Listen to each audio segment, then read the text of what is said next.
This is the way that you sit with someone who's dying.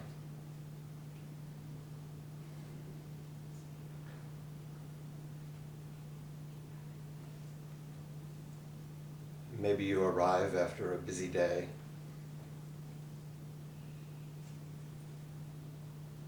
A little addled from traffic or trying to get something to eat, anticipating what you're going to meet, frightened by what you're going to meet.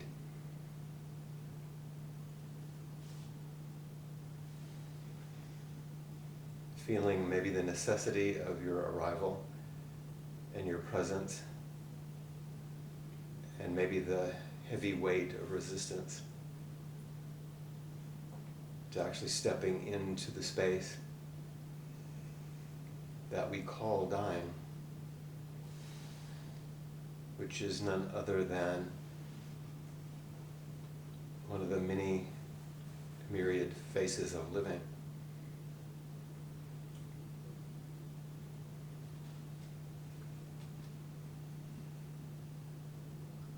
And if you step into that space in which you enact the role of the living, and there's someone else who's enacting the role of dying,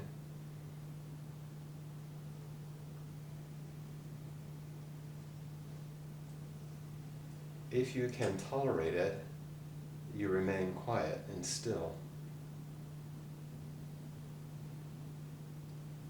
bearing witness and respectfully honoring the great space opened by the great matter.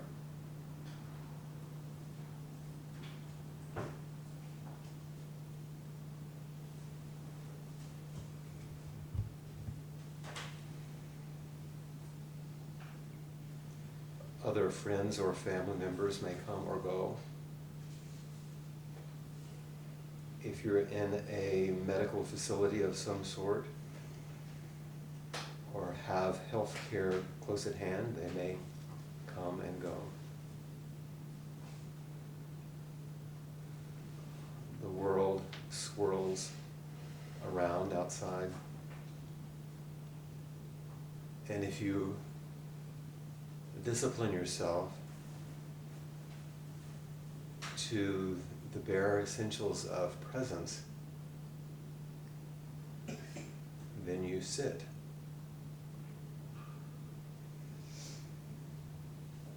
And your capacity and willingness to come into accord with that great space is directly proportional to the time you've taken in your life to practice thusly, like this.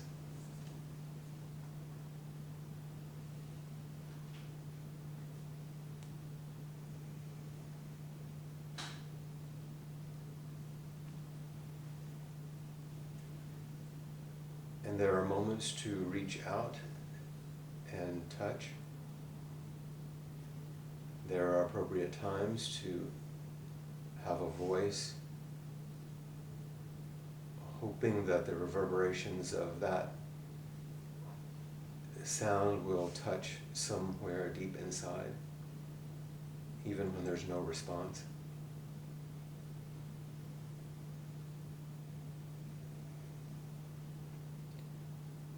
But mostly there's the magnificent simplicity of presence.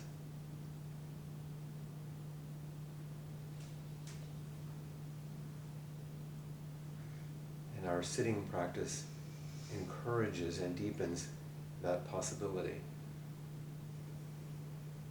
For those of us enacting the role of the living, and if done well, over time will follow us as we begin to enact the role our culture calls dying.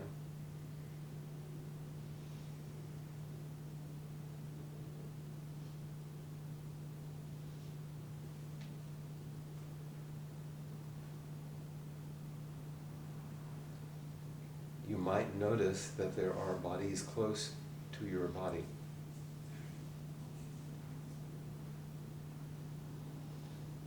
All of which at this very moment are alive, all of which at this very moment move inexorably towards what we call death or dying.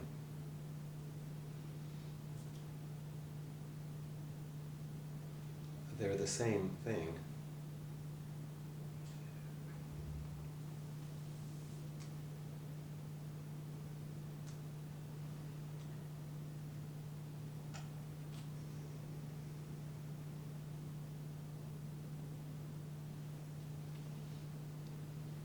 We sit to bear witness to the wholeness and completeness of that reality, not to choose sides and sit clinging to the role of the living.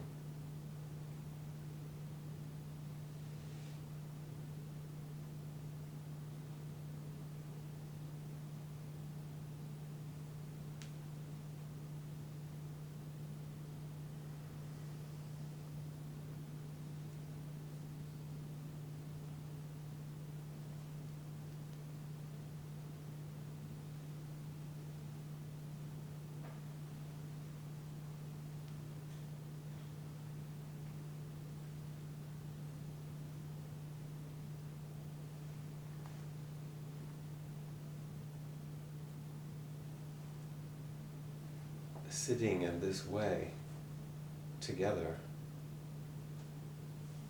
sitting with this awareness that is shared,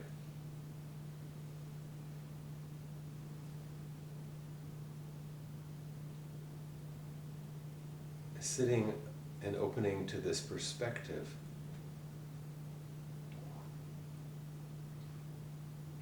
which is large,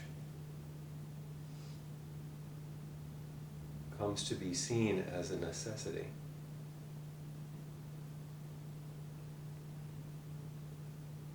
As a simple, unavoidable fact.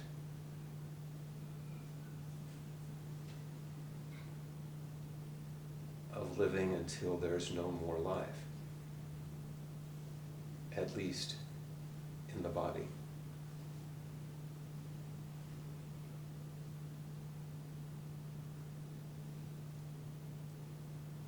Because without it,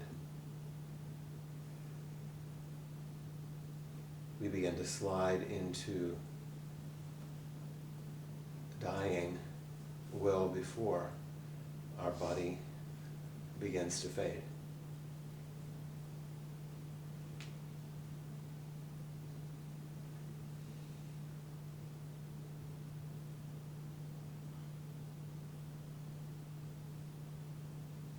And none of this needs to be recalled constantly.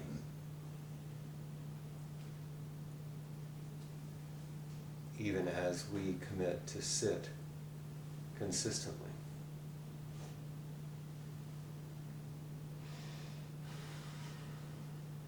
Know it with your body.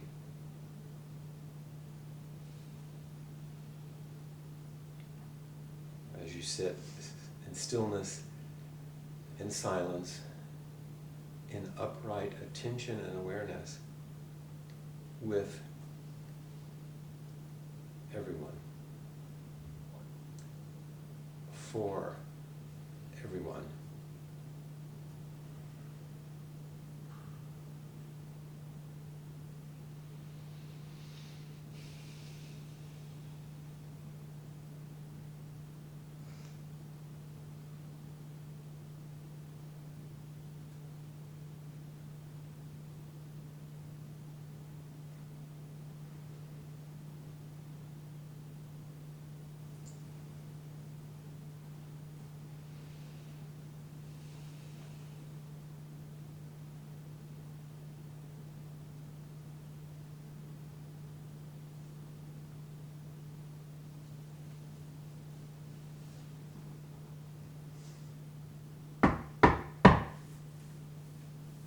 Alive or dead, I won't say. Why won't you say? I won't say.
There are many seats over here, if anyone wants them.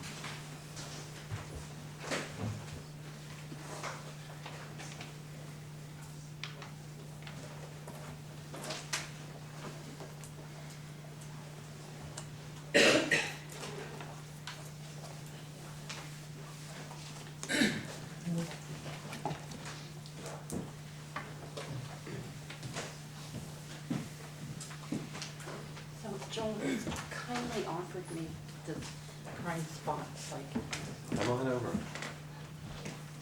if I Get over here. Okay. Thank you, Stephanie. Cushion. It's kind of a soft, squishy Big walk. feet, huh? You got it? Yeah. I just don't want to get off the cushion.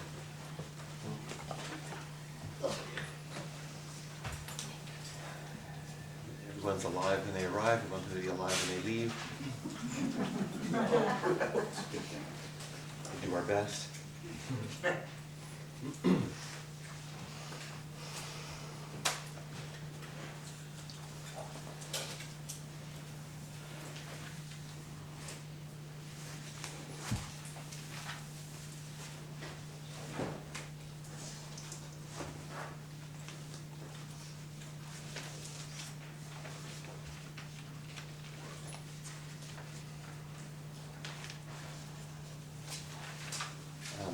Last class, our first class, we spent a good bit of time walking through hand in hand with someone's living their dying, primarily with Yoga and Steve Stubine. Called forward many other writers, teachers, poets. And I hope that I made it clear that this is not a class about death and dying, but about living or dying. Not facing our death, but actually living. Living.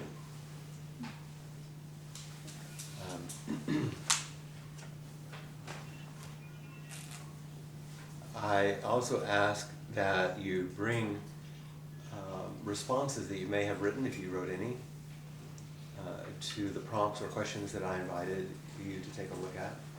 You may have followed those, you may have not, and you may have responded to some of them and not all of them.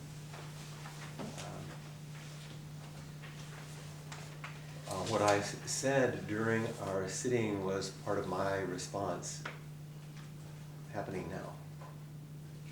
It's not what I wrote, it's what arose sitting with you. And I'm going to invite you to speak about some of what you have written or what's arising in the same way. And as I've shared some, I'll also share a little bit from others to get us going.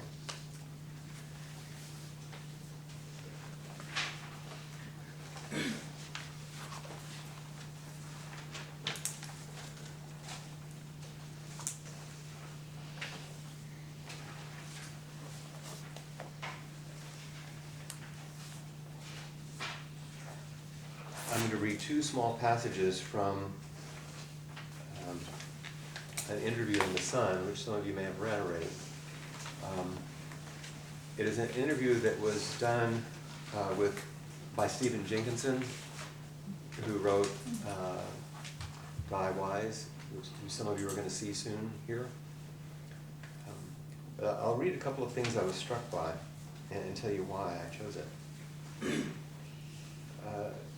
First of all, the kind of question that often arises when you come to something like this, which you call a class, which we call a practice opportunity. And he's being asked about offering fixes or answers or even truth in the work that he does. And I found this interesting. The interviewer says at one point in their discussion, so are you dealing in truth here? And he says, that's not for me to say.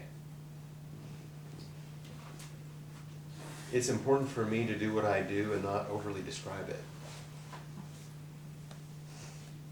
Rupesh asked me an interesting question the other day, which he was pointing to a habit I have, which is, why is it that I often begin by saying what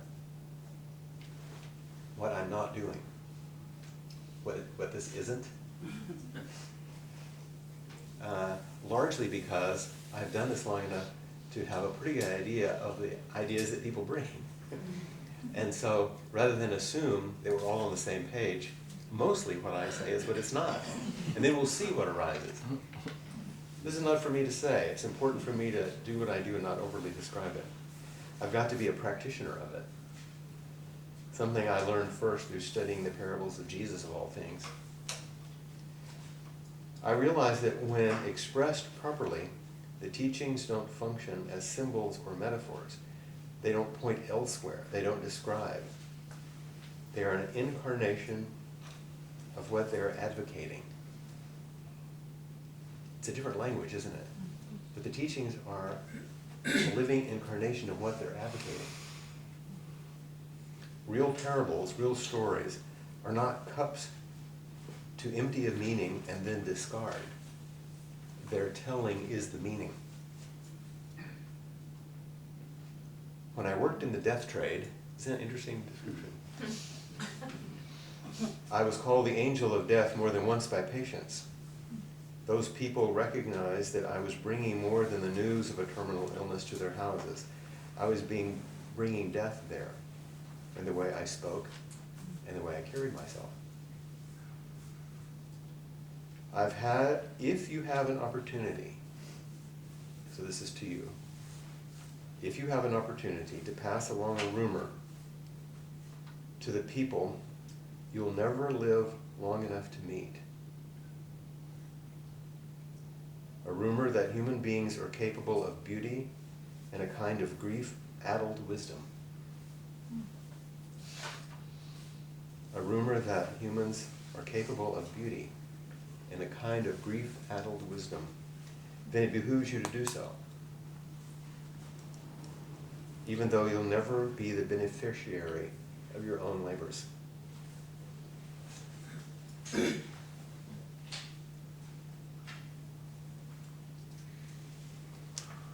This is not the ordinary way of thinking about these things, is it? But somehow to me it rings true. And having been in the same trade for a number of years when I worked in hospitals, I've had the good fortune to bear witness to that sort of beauty and that grief-addled wisdom. And it's what propelled me into this seat.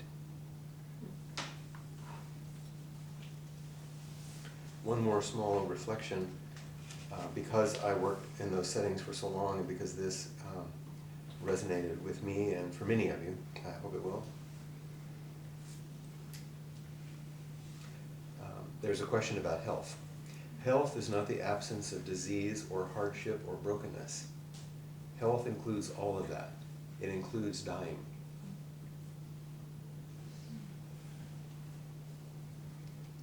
When people are elderly or dying, they're forced to identify themselves as no longer quite alive.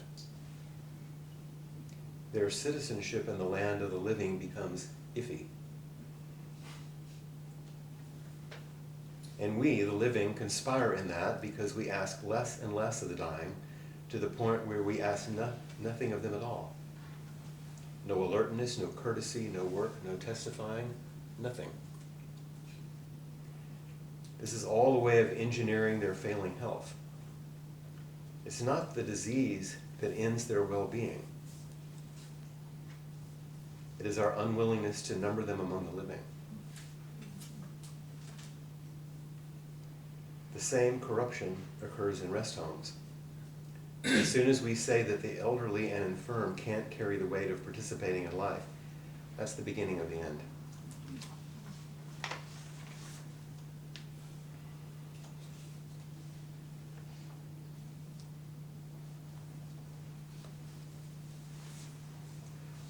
A reflection from one of your classmates who couldn't be here tonight, so I'm reading it for her.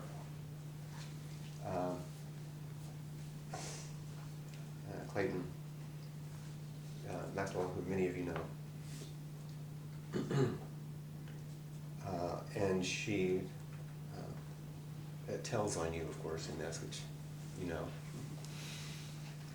Early this morning, driving home from Appamata, I picked up the green poker chip in the cup holder of my car and held it. It felt smooth and cool in my hand. It was a small token from Antaro's memorial service, something that Cassie has brought my attention to because I found her sitting in the corner with some other Appamada friends, holding one of the poker chips and one small shot glass of whiskey and one small shot glass of Cola.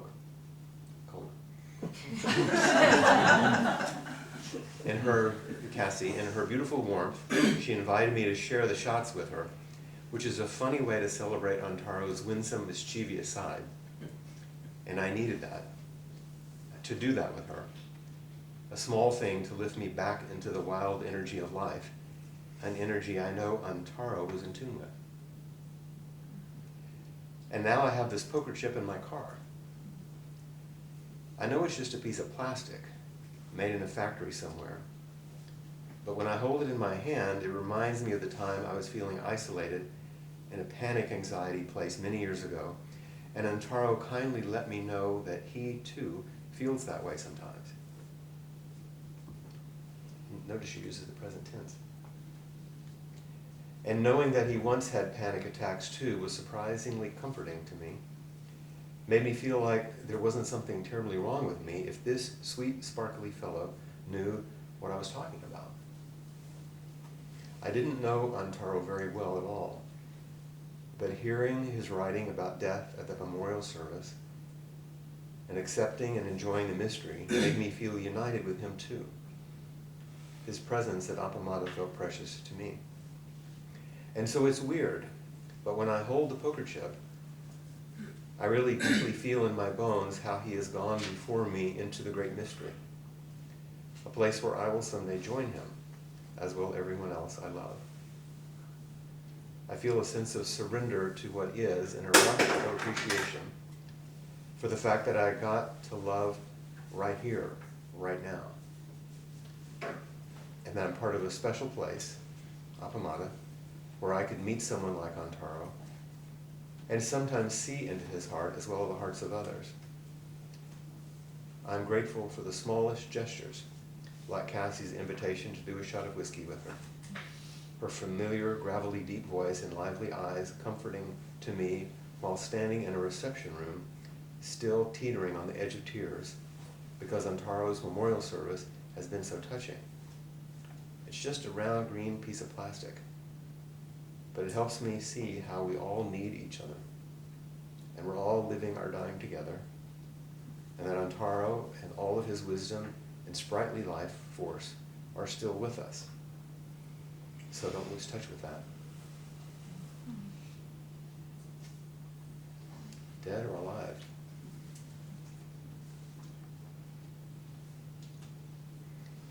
Those things are just wood. Those statues that look official, it's just a piece of plastic. And yet, their meaning comes in the relationship and how we imbue it with our imagination and with our experience. Things become sacred because we treat them that way, not because of something they hold, the way we hold them. And it's the same with us.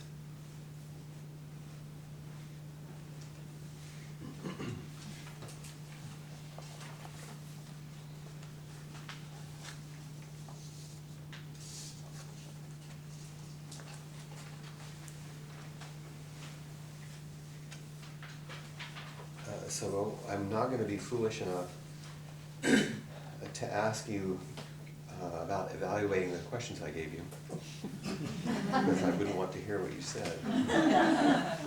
But I am interested in any responses you might have that you're willing to share.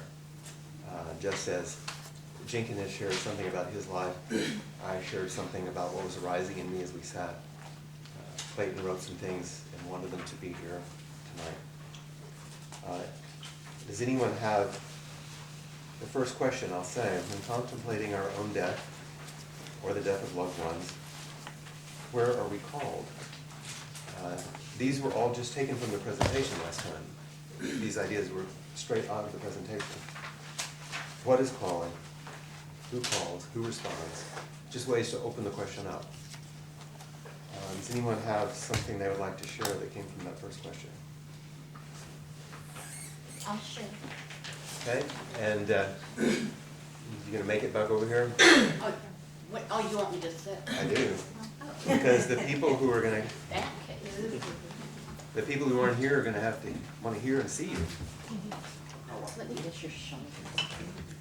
You can move all these things. Wow. I don't want to step on it. I thought I was going to speak.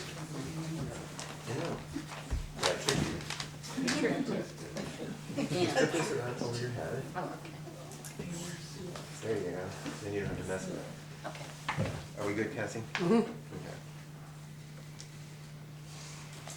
Death calls to me and I turn toward it. I move closer, listen deeply, watch closely. It calls in various voices, some shrill, some soft and sweet. But the one who calls is steady, dependable. The one who calls says, "Come to my side. Come to the side of the being where I reside, invisible until life calls me, death. Death calls me toward the living. My youngest brother is dying. I am called to his side. I am called to be with his wife as time allows. The death that is in life calls. The death that is life calls. In me, the life that will die responds. It is a call and response, a dance. Intuitively, something in me moves forward to make connection, because that is what I value and what I offer. Who calls? Life calls me forward to remind me that death is in me too, to honor the one who is named dying. Who responds? The life in me that offers itself to witness death. So is it okay if I ask you some questions? Of course. Woven in what you just read was your own experience of being in that thin place between life and death. And it becomes quite alive. There's a way to bring what you just said even further to aliveness by just telling the story of you being in basically a coma and your brother being with you. This is a different brother. I know. You know that. I know. We're not talking about your brother that's dying. I'm talking about the place from which you learned to write what you just wrote. Are you willing to tell that story quickly? You want me to tell that? That story. Story. That brings it home here now. I see what you're saying, because, yeah. I just even though heard echoes of it. You heard echoes of it, because I wrote this, I wrote this last week, and I didn't even, yeah. If you really wanted these people right here to understand what you learned that day, What I lying in that learned- bed unconscious with your brother sitting next to you, what happened? What happened is that I was unconscious. Having sustained a massive car accident. Yeah, I was unconscious. I was in an induced coma, and yet I was unconscious, but somehow I was aware. And what I was aware of is that I didn't know what I was supposed to do. I didn't know whether I was supposed to live or die. I mean, it's like I had those thoughts in my mind. And there was, in this darkness, there was a hand holding mine. I didn't even know that's what it was. But there was warmth and there was life. And not knowing what to do, the question answered itself because I turned towards life, the life that was offered in that hand. I didn't physically turn. I couldn't have physically turned. You said to me you didn't even know it was a person. I didn't even know. There was no concept of that. I didn't even know. I only learned later that my brother sat. He refused to leave my side. He just sat there crying and holding my hand. It was way beyond words. Which is what I was speaking to earlier. Yeah, way beyond words. But the turning was so clear. It was like a physical turning, but it must have been my whole spirit turning towards the one who was there for me, saving my life. Life meets life. Life meets life, yeah. Thank you. See why I asked her to tell the story? It's really the essence of all the koans point to, is that non-conceptual turn. And now I'm going to untether you before. Oh, please. You can be alive, you just can't take that with you.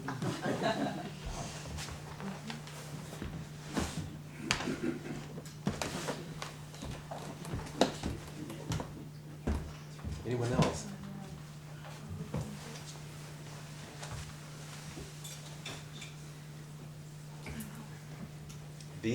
You're coming forward. Come on.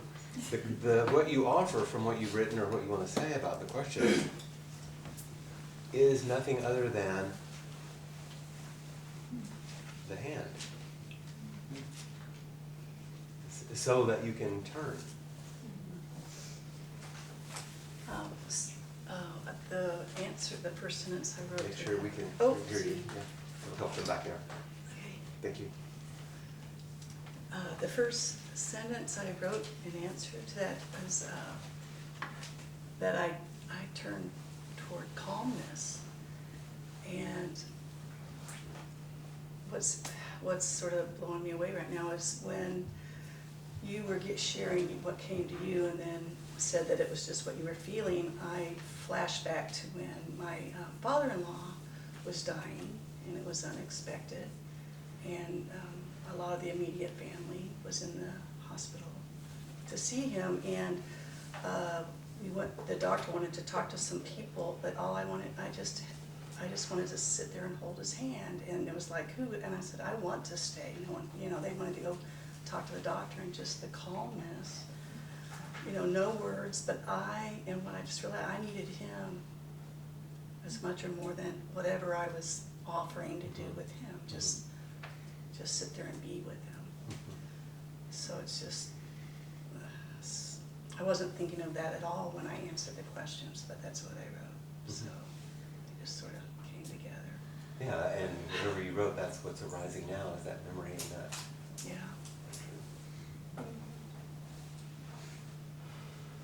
Thank you.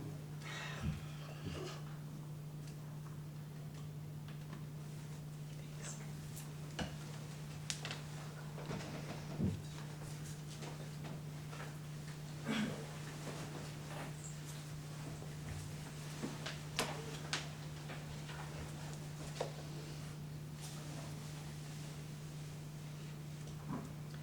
Okay. Well, what I wrote, I'm called inward. And what is calling me is pure consciousness. And I think who calls and who responds is pure consciousness itself too. And what came to me when you were talking during the sitting was that recently I went to visit my family in Michigan. I'm a little nervous, sorry. And my It's a powerful seat, isn't it? yes, it is. It's a hot seat. Yes, which I really like. I mean, I really appreciate it. I went to see my sister-in-law who lost her sister to very virulent cancer about a year ago. And it was a very interesting experience because we were sitting together in the kitchen, just the two of us, and she was playing on her iPhone the last hour of her interaction with her sister before she died. And she didn't know that she hadn't turned her phone off. And so what I was witnessing was her listening to her sister dying, and she didn't know it was recorded. And so what I did with her was exactly what you do with someone who's dying. I just sat with her while she listened to this conversation that she didn't know that she had. And it was almost a year later. And all I did was just sit. And it was so... What else could you do, yeah. Yeah, it was just, I really felt so honored to be there in that moment. And I thought, oh my gosh, I'm so glad it was me and not some of the crazier members of my family that were with her, you know. And of course, the analog to what you're describing it's kind of a remarkable thing to have this experience at all. Exactly. That it was recorded. Her being with her sister was the kind of being with the way we sit with each other. Correct. And you're then sitting with her is the way the next person in line sits. This is our practice. Mhm. No, not anything other than our practice. And the other thing I thought of is I almost died once. I almost drowned out in Lake Travis on the 4th of July, about 30 years ago. And I was on a boat and I was drinking beer, and it was very crowded and the waves were really high and everybody's boats were just all over the place. And I decided I wanted to go for a swim. And instead of jumping off the front of the boat forward so that it could come to me, right, I jumped off the back. And the boat was off and it was moving about 5 miles an hour down the lake. And I couldn't catch it. And I was like, oh my gosh. And I went down and I went, oh, okay, I'm gonna drown, right? And it was the most incredible feeling. It was so different than I thought it would be. It was just this like calm, okay, well, I guess this is it, you know? What ruined the story? My boyfriend came and got me. Saved Someone noticed. saved my life, right? Actually, what happened was, this is even funnier. What happened was I got into this acceptance of going under, and I thought, oh, well, I'm going to try this again. And I got up, and I came out of the water, and I went, excuse me. I was so polite. There's all these people floating away, and I'm, excuse me, I'm going down. And then he came and got me, but yeah. You had that little window that was not what you expected. Yes, like what she did. I chose the life there, you know, in that split second, yeah. Yeah, thank you. You have to untie Oh it. yeah, I have to undo myself. Thank you. Mm-hmm.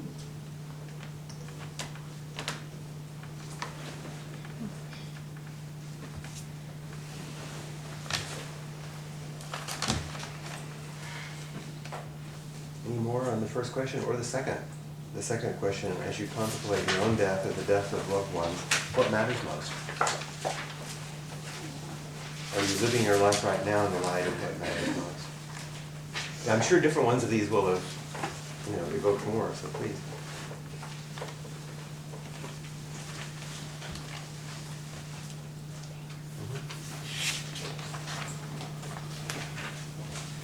So this one really evoked a lot of feeling and memory in me, and I've got my pockets full of tissues Yeah, already. 'Cause there's more down there. Yeah, I'm gonna need.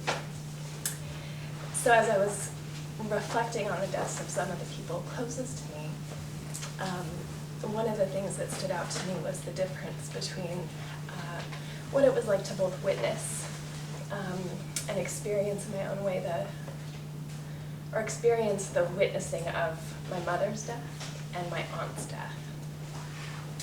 My mother's sister. They both died of breast cancer, and 20 years apart. I was 16 when my mom died, and I guess not quite 20 years, but close. And so my mom's sister became my mother in many ways after my own mom died, and they both had the same illness, but radically different experiences of going through the dying process. And I recognize that there are a lot of reasons for that.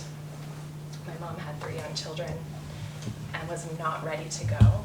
So she essentially fought and fought and fought and went through the process of cancer, kicking and screaming and fighting against death. Whereas my aunt, who was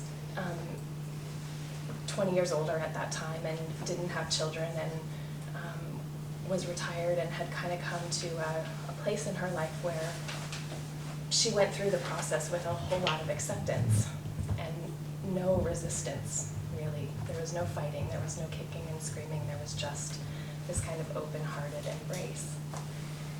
And so the thing that I was sitting with in my contemplation was the presence of acceptance or not. And it seems like that makes a lot of difference, not only for the person who's dying, as I witnessed in these women very close to me, but also in my own experience. Right? With my mom, I was 16. I was not ready to accept the fact that she was dying and all that that meant for me in my life, whereas with my aunt it was much easier, partly because she was in her own state of acceptance and also because I was a fully functioning and self-supporting adult at that time. So I've just been sitting with, what matters most. One of the things that keeps coming up is acceptance. And I've often felt like I'd like to be like my aunt, right? That I'd like to go with this open-hearted acceptance. But in the last year and a half, I've had 3 different biopsies. All I'm healthy, but Questions? Deep questions. And I wasn't very accepting. I was much more like my mother, kind of kicking and screaming and resisting what might be and not ready for that. How old are your children? 18 and 10. And so I guess it feels to me like acceptance is important, one of the things that matters most. And the other question is, are you living your life right now in that way? And I'm like, well, maybe not as much as I'd like. So there's a question of how do you work to cultivate acceptance in the face of death when it doesn't feel like the thing that you're ready to do? Mm-hmm. For lots of reasons I can think of why that might be. Yeah. There are lots of ways that you could even think about what acceptance means. What does that mean? Does it mean passive acquiescence? Does it mean active embrace? Does it mean ignoring, so you just accept it? What does it mean? There's many.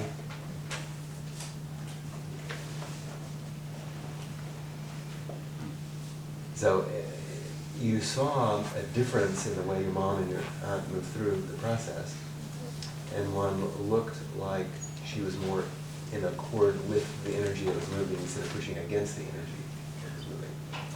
That's one thing you notice. And I know that because you practice, there's another piece that I think is crucial, which isn't just acceptance, it's intimacy. Can you be intimate with all the different things that are arising so that you'll know what the appropriate response might be? And that's a moving target. That changes.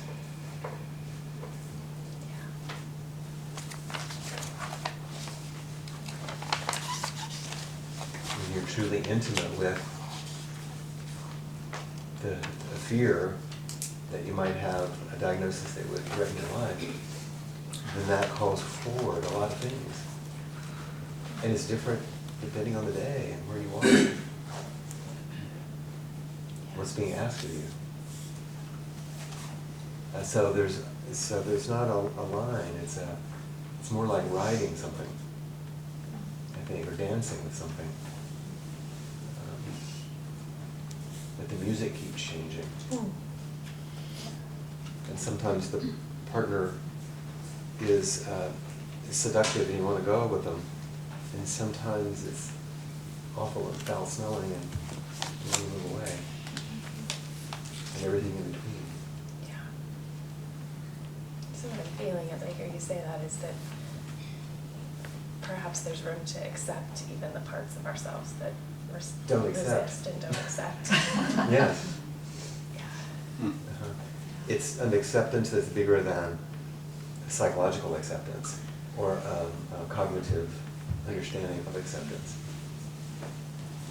It's an embrace that has very big arms with lots of space and doesn't cling, and yet meets more or less fully. I think just reflecting on this now, taking this in, and I feel like there's a part of me that's accepting my mom a little bit more Uh-huh. than I think I was mad at her, having seen how it could be done differently. Mm-hmm. But as a 16-year-old, you have to be. Well, but She's even leaving. after, Oh, after, yeah. you know, even seeing how my aunt was able to Mm-hmm. move through that experience so differently, and so exquisitely, it seemed, that I felt disappointed in my mom, Mhm. or upset or angry for, like, at her for not being more accepting. And partly for her and partly for you. Yeah. Yeah. Yeah. If she could have done it better, so you would have had a better experience Right. of her dying. Right. We all have that. But now, reflecting on that, realizing, really, how could she have done it any differently? Right. And as you embrace and accept all these parts of you, suddenly she looks different. It's amazing how when you accept yourself, other people change.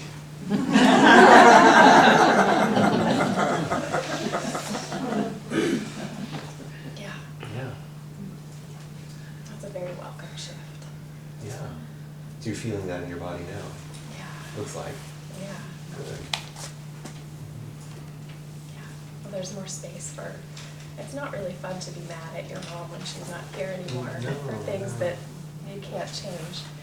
And it's certainly, in it, you know this well, because you're quite skilled in this way, but it's also a lot easier to be mad than to be despairing or grief-stricken. Oh, I was all of those All of things them. too. But the space that you're feeling and the greater containment also is because of this. You're literally in a larger space Yeah. than just contemplating it on your own. Yeah. And there's a little more space to accept my own experience of the anxiety and fear that come up in me Yeah. going through these repeated Yeah. experiences. You've probably watched, I don't know, the documentary video of Ram Dass, Fierce Grace. Have you seen it? There's, in the beginning, it starts with right when he had his stroke. And he talks about being stroked. And what was happening to him in the moment, and he was describing it as best he could. And basically, at the end, he basically said, I need to practice more. I'm like the guy that's supposed to be Mr. Consciousness, you know, I didn't do that well. You know, when push came to shove, like literally out there, what's happening. Like, I got some work to do. But he was quite accepting of the struggle he encountered. That makes all the difference. Yeah, yeah. And so when there was that quote that I had on the presentation from John Tarrant about there are no circumstances under which it is wise to refuse life. The counterpoint in Jacobson's is, dying is not a good time not to die. Dying is not a good time not to die. Which is what you're telling us from what you are watching your own. But it all also is a description of your mother.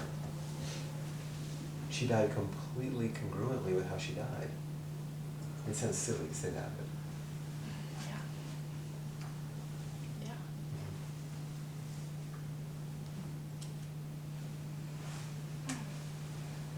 Thank you. yeah. Thank you for sharing it and opening the space further with us.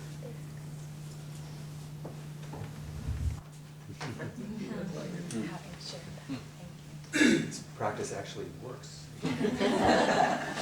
Curious about others if they have comments. The bigger one too. What's that? The bigger one that you commented on. Yeah, Bigger perspective. a bigger perspective, a space. larger perspective, yeah, which can hold more.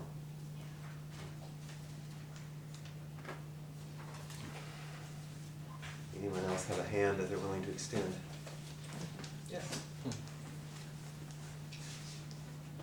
These are wonderful gifts that you offer. You remember them. I came up here because I've had a lot of resistance to doing the homework. I only did the first 2 questions, and I don't think I answered the first one very directly. These are the kind of questions you can use for a lifetime. You know? Right. But I wanted to have more intimacy with dying, and I'm 63 now, I've had very little exposure to dying. The people who died, who were close to me, I wasn't anywhere near when they died. And other than euthanizing 2 pet cats, I'm sort of a death virgin. In fact, I'm wondering, when you said we're talking about sitting as we were practicing, is it done with the eyes closed or open? Mm-hmm. Or whatever you want? Yeah, in our tradition, we often will suggest people sit with their eyes open, since our sitting practice isn't a meditation of going inside, of staying present. But there are times when we close our eyes for calm and peacefulness, or to not be distracted, but to stay present, to not go into some special world. Experiment, see what you learn. I believe the drumming has started. So I'll share what I wrote in answer to the first question. That I have an instinct to avoid death. Then there's a curiosity, morbid curiosity. What will go on when I'm not here? I'm drawn to learn/remember what that was like. It has to do with narcissism, desire to know and understand self. Seeing that life goes on independent of self is humbling. Oddly, in my self-absorbed curiosity about self, I obscure my impermanence. And rather than taking away value, it makes the present moment even more valuable. There's a cultural dread of death, and at the same time, a relief, as if death would be a welcome rest. Just letting go of all the baggage, the story and identity, all those things self thinks must be accomplished in order to be non-disturbed. It attracts me. Death will be my big adventure, something to look forward to. There was a teacher at the San Francisco Zen Center for some years, early on, a Japanese teacher, Kobanchino Roshi. He was a poet and a wonderful teacher. And he said, when you go to a sesshin, a traditional 7-day formal Zen, he said, when people ask you, like, what are you doing? If you were to tell the truth, you'd have to say, I'm going to die. But if you say that, then they'd have to stop you. So you say, I'm going to go sit. Now, you could just read exactly what you just read, but just change the words and talk about practice. Instead of dying. Yeah, because this practice does everything that you just described.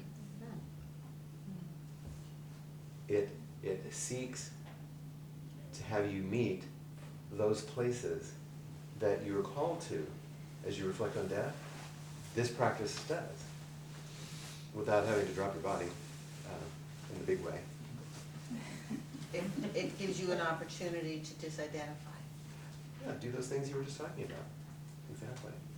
And to actually be relieved of the stress and strain that you're talking about, that's what the practice offers. If we're willing to live our dying. And so you're right on target.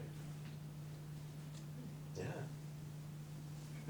Thank you. In fact, your questions for next time will be about transforming everything we're learning about dying and seeing it as practice. So thank you for that. And a not so pleasant story is that Cavancino married late in life and had a small child, and in Switzerland, when he was at a retreat center there, his 3-year-old daughter fell into a pond, and so he went to save her, and he had on his robes, and they both drowned.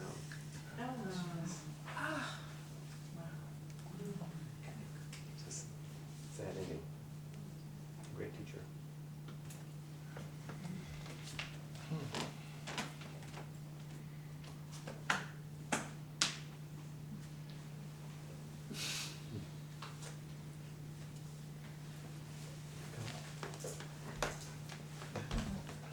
Lowering of the eaves.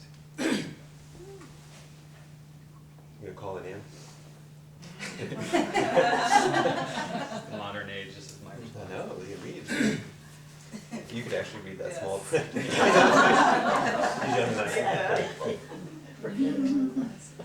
I think rather than reading it, it was really powerful because I was in kind of a crappy mood. I was really grumpy and feeling pretty disconnected from Catherine, my fiance. And I started answering these questions, and like it was really powerful because yes, what I was called to was like this, just like the immediacy of everything, you know, the bruised leaf or the bruised, you know, flowers falling, and so I was called to this vitality, and I was answering these questions, and I just wanted to go in the other room and give her a hug, and that's what I kept, you know, but I kept staying with it, and I kept going, and I felt this radical transformation in my mood, and in my this preciousness feeling. So I think I'll just answer number 5. Okay. What is the meaning and importance of holding on? What is the meaning and importance of letting go? 'Cause that's what I wanted to do, because I wanted to Yeah. hold on. So, but holding on, I feel the impulse to go into the other room and hug my sweetie. The hug would say, I love you, you are lovable, you matter to me, you being here makes the world better. Letting go, when I let her go in the space between, I feel a trembly loss and a cool loneliness. Cool loneliness. This too is truth, you and I are separate. We are on our unique journey. I must listen deeply to myself to see what the next step is. I honor your journey and know that your truth is yours. One day we will say goodbye.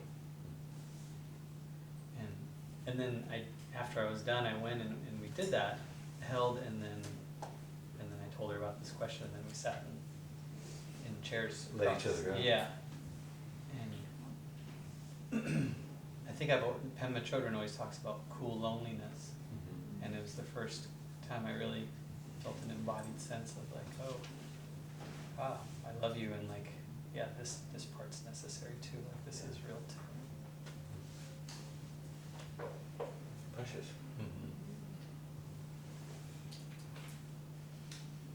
And we had a really good conversation. It was almost like we were just talking about the future, and you know, thinking about getting married and school, and just thinking about money and what we wanted to do next. And there was just something so beautiful about after having done this, like everything just dropped away, and it was just really simple. Like we both got clear about, yeah, let's do this next. It's very clarifying, isn't it? Yeah, in the face of these kind of things, everything else shifts. You're also reminding me, if I could say, if something I hadn't thought about in a long time. In 1997, 3 days before we got on the plane to go to Hawaii, Aaron was diagnosed with a brain tumor. And so the neurosurgeon said, might as well go on, nothing's going to happen. And by the way, I'll give you some medication so you don't have a seizure. And enjoy your vacation. You'll have a craniotomy when you get home. You know? And so, that's a lot, and that was hanging over us, but we were together. But the precious part, I remember going, we were with another couple, a friend of ours, Carolyn and Chris, and Chris and I went to work out one day, so we left the house, and Aaron and Carolyn were still there, and we were driving to the place where we were going to go exercise, and I started feeling really trembly, and Chris said, what's going on? And I said, I just realized that this may be the last time I see him like this. I don't know what's going to happen. When he has the surgery, what will change? Will he have the same personality in his brain? Or what? Will he be paralyzed? Like, this is the last time I want to see him whole in this way. And it was not so dramatic as that consequence, but both the holding on, letting, I hadn't thought about that in 18 years.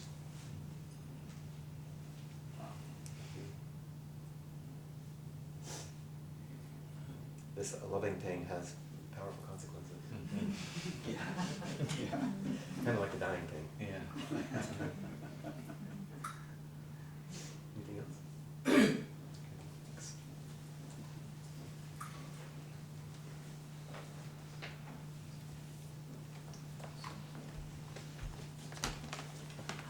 No, I wasn't offering.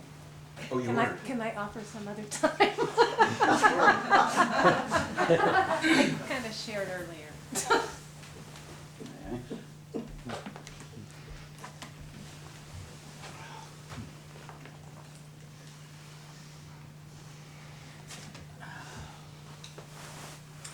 First time.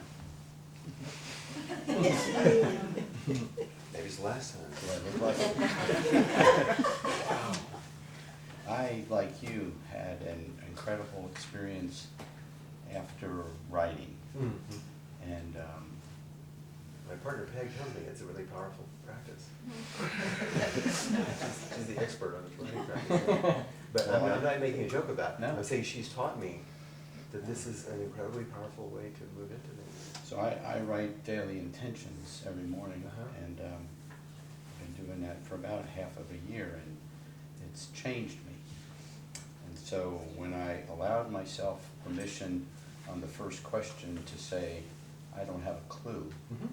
Perfectly fine response. I do And, not know.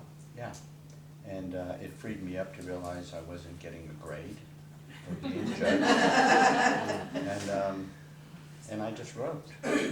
And for me, the first question was really about, was that I was called to the mystery. And I don't know what that is.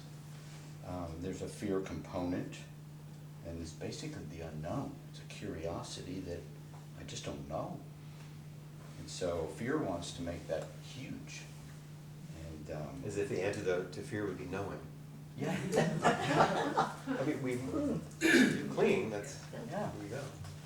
so when I heard you encourage others to tell it through a story, I thought about my dear friend and mother-in-law, Pat, who used to brazenly say, I'm not afraid to die. And in my little brain, I always said, right. And then I was with her when she died. And it was about a 3-week process. And we took turns. She lived in our home. She stayed with us. And I watched her. And a person from hospice said that the experience was as if one leg is here and one leg is in the next world. And I absolutely loved that metaphor. And it helped me watch her, and she did not die afraid, whereas my mom did. And my mom had a very restless life, unfinished life, and she literally left saying, Michael, don't let them take me. And it broke my heart. The peace that she was unable to find in life was the shape of her death. And that's the aphorism we hear all the time, people die like they live, but it's not like something new. Exactly. I'll try to generally cover these real quick. As I contemplate the death of loved ones or myself, the thing that matters the most is a deep hope that I can be content with my life as I have lived and grown, that I can know I've overcome obstacles to truly able to love and be loved, to value myself and to have found a deep peace, to atone for any failings or hurts that I've created, that I can be forgiven and that I can forgive, that I can be in a sense of harmony, to know that I have brought goodness to my wife, my best friend Sue, family and friends. I wrote that what I am practicing is living my life in the light of what matters most, is that I have much work to do, and yet I seem to accept that the progress in my work and self-acceptance in my progress is of value and importance. I don't know if that makes any sense, except. That's what we're talking about. Yeah. I have experienced what feels like a renewal in the last couple of years, that it's boosted me in the direction of living in good action with the belief that good and right action is changing me. It's like that old adage of act my way into right thinking, and it's been working. But I'm trying not to do it to be good, because I was a good boy my whole life, and I wound up being a fraud because I was trying so hard to be something that everybody else. I feel weak. Takes one. I feel weak, and yet I'm seeking goodness through practice of new ways that expand and challenge me and bring me peace. I'm working to teach those behind me and learn from those behind me, moving from working to new adventures, expanding my meditation, accepting my abundance. So the gifts, and this comes to what you said, for me, that are emerging, is to truly accept that I will die. Because I spent a number of years fighting that. From the time I turned 60, I realized that I was in the last third or whatever of my life, but I went about it the wrong way. And I didn't accept anything about what I had accomplished or who I was, and it manifested in a lot of problems for me and others. So that acceptance seems to reduce the denial or avoidance type of feeling, like the proverbial boy whistling in the dark. And there's a kind of relief that comes from it, from knowing. Another gift is is that I start to look at myself with acceptance and forgiveness for who I am and what I've done. It's as if I give myself permission to stop clamoring to the top of the heat or criticizing myself for not being enough, both of which are things that occupy so much time, and they are a complete waste, in hindsight, of course. But we don't know that until we realize it. Yeah, So we exactly, say, exactly. You think it's the truth. So, and this is the big one that changed for me, is another gift, is that I can accept and value my accomplishments and stop trying so hard to continue to prove myself. And it has proven to free up space for a desire to be creative, to be in service, to be inquisitive, and yes, adventures. A new kind of adventures. And Mount Kilimanjaro is not in there. You know, the thing that about memory and legacy, what leaves behind is, I think about the people who left our family, my mom, my dad, Sue's mom and Sue's dad. And then Sue got really sick a couple of summers ago, and they thought that she may have had blood poisoning.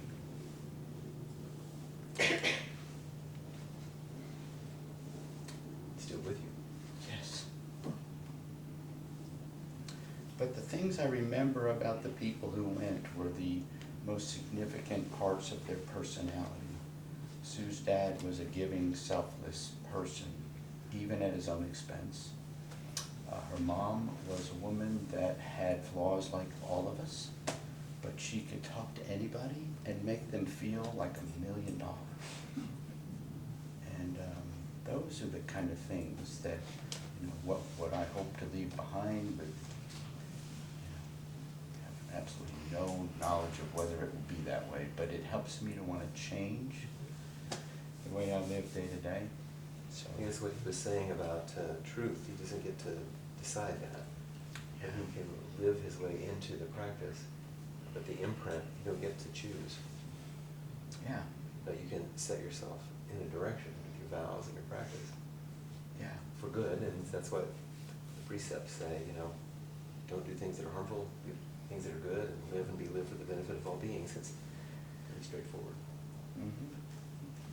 Yeah, I feel like I'm taking a lot of time. The last thing I'll say is that today. You've been here before, it's good to take your time. You said today that relationships can be terminal, or are terminal. All relationships are terminal by definition. And I sat there and I went, They're like, which is the one that's not gonna end?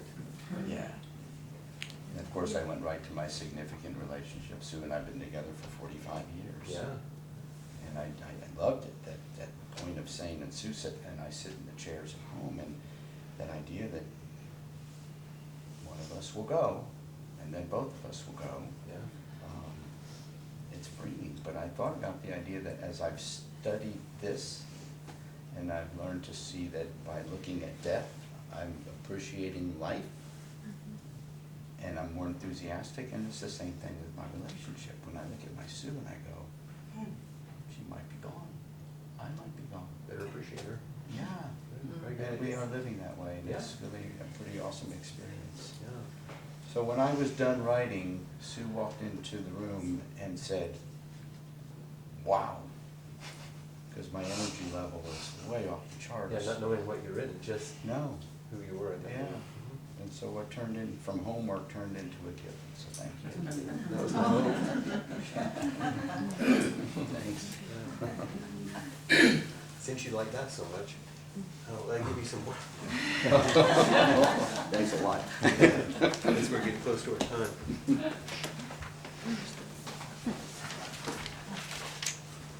Like all the other things, I will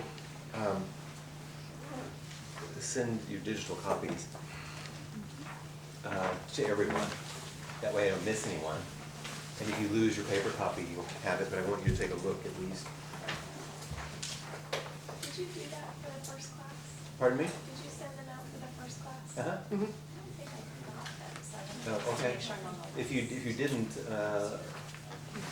send me an email or, so I'll make sure your email is in the thing. We tried to make sure all the emails were there. There's some emails, Yeah. people didn't put them. Okay. And there are paper copies that were left over on the table out there. Okay, good. What you're gonna see, you're on your way for those of you over there. I will read. It's a similar document. It says questions for reflection, living our dying as spiritual practice. And this is what I wrote. The responses to the questions and prompts from class number 1. You getting it? These are two, it's on page 1, so. This 2 is on the back. Oh, two is on the back, okay. Good. There should be a one. Yeah. Yes. Should be just a front and back. It's only one page. Yeah, but it says 2 on the back.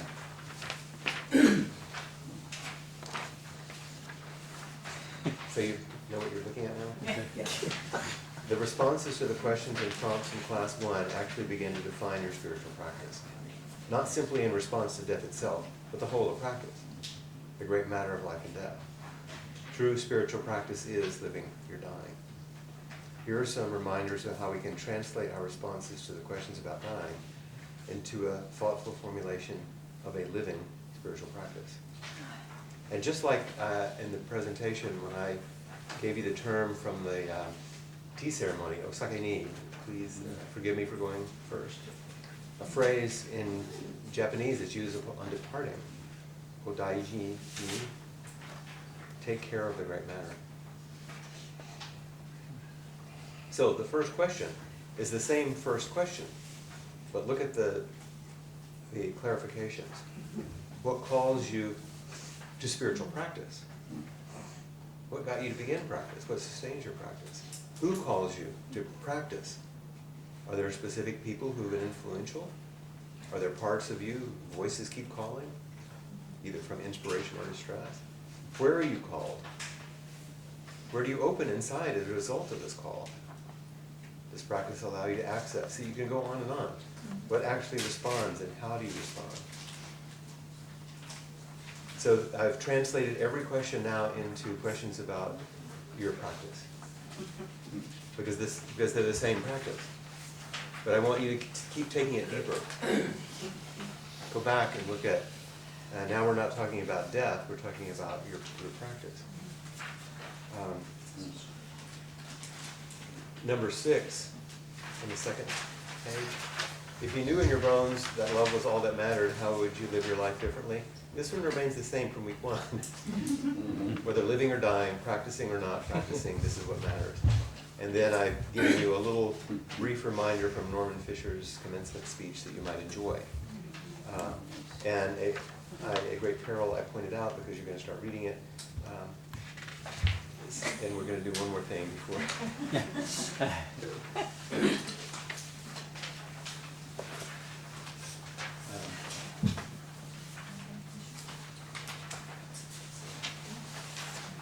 One more hand.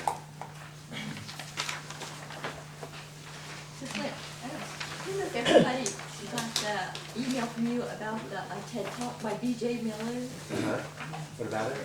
It just was very impactful. Oh, thank you, yeah. I had, many people had, I got it, and then other people were saying, make sure that the class has it, so I thought maybe it would be useful. And I have some other things to send you next week, because in between, I want you to continue to utilize what we're doing. We have a poem to end tonight, aptly titled Heavy, by Mary Oliver, but it's also a bridge to our next class. In the next class, we'll have another visual presentation like we did in the first class, which will have less of a reflection on living or dying and that's process that we watched, and more about grief and the way we hold each other that emerges from this living or dying. And I really enjoyed this particular piece of poetry and as a bridge to those teachings. So I'll just read it here. That time I thought I would not go any closer to grief without dying, I went closer, and I did not die. Surely God had his hand in this, as well as friends.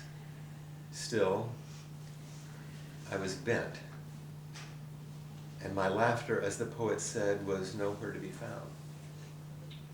Then said my friend Daniel, brave even among lions, it's not the weight you carry, but how you carry it. Books, bricks, grief. It's all in the way you embrace it, balance it, carry it when you cannot and would not put it down. So I went practicing.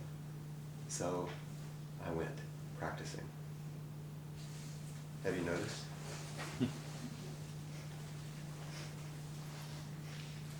Have you heard the laughter that comes now and again out of my startled mouth?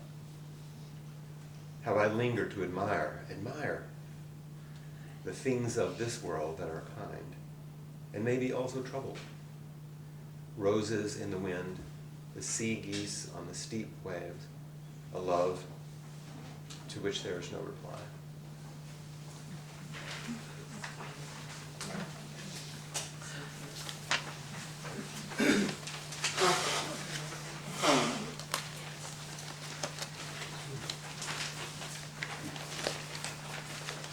So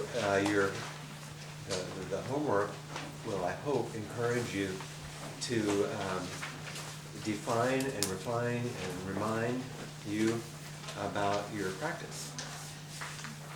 and how the work we're doing here helps inform and encourage and inspire and challenge your practice. And one of the things I would recommend is you don't have to wait until someone sits in this chair to share this work. Sit with someone. Ask each other the questions and see what you say. Do some writing if you want, but you might want to gather a few people together, have a shot of whiskey, play poker, whatever. Talk about these things around the pool table, you know. Enjoy it. And I'll send you some more things in between to maybe encourage you. Thank you very much. We need to reset the room. Did we reset the room? We will reset the room. Thank you.